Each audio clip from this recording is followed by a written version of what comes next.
Hello बच्चे, let's read the question. Match column 1 with the column 2। ठीक है, सो column 1 में देखो, फर्स्ट में देखा Lorentz force on a negative charge. ठीक है, अब देखो लॉरेंस फोर्स क्या होता है?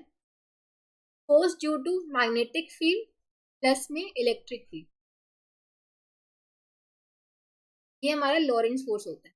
ये होता है मैग्नेटिक फील्ड की वजह से और ये इलेक्ट्रिक फील्ड की वजह से, दोनों कॉम्बिनेशन ये होता है लॉरेंस फोर्स के इक्वल होता है। अब देखो क्वेश्चन देखिए, Lawrence force on a negative charge. अब देखो अगर हमारा एक नेगेटिव चार्ज है, ये देखो ये हो जाएगा basically V cross B, Q मैंने बाहर निकाल लिया। अगर नेगेटिव चार्ज होगा तो ये हो जाएगा माइनस क्यू,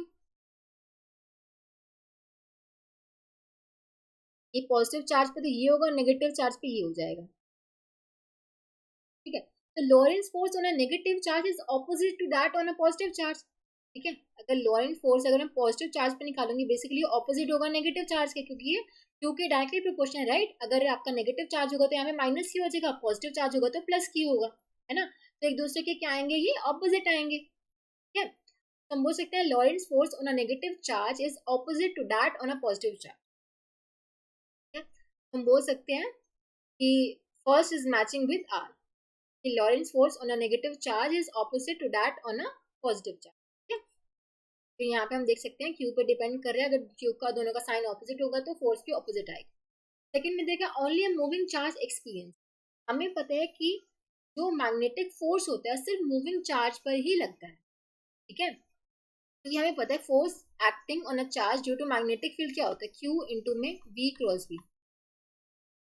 ठीक है, अब देखो अगर कोई चार्ज स्टेशनरी है, स्टेशनरी होगा तो v की वैल्यू जीरो हो जाएगी। ठीक है, अगर स्टेशनरी चार्ज है,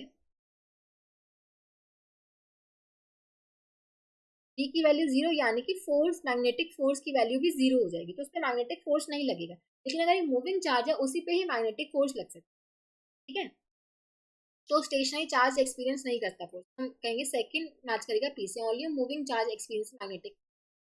अब थर्ड में देखा, if v is parallel to b, अगर v b के पैरेलल हो जाए, देखो फोर्स का हमने फॉर्मूला देखे, मैग्नेटिक फोर्स किसके इक्वल होता है, q इंटू में v क्रॉस v।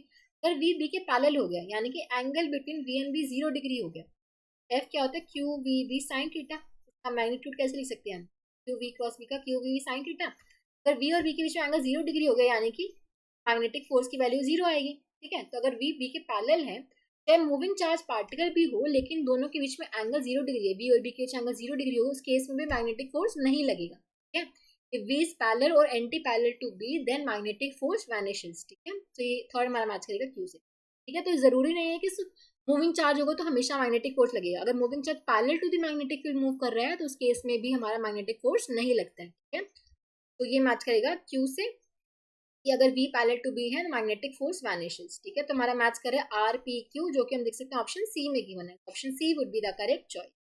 आई होप आप सबको समझ आया होगा। Thank you so much.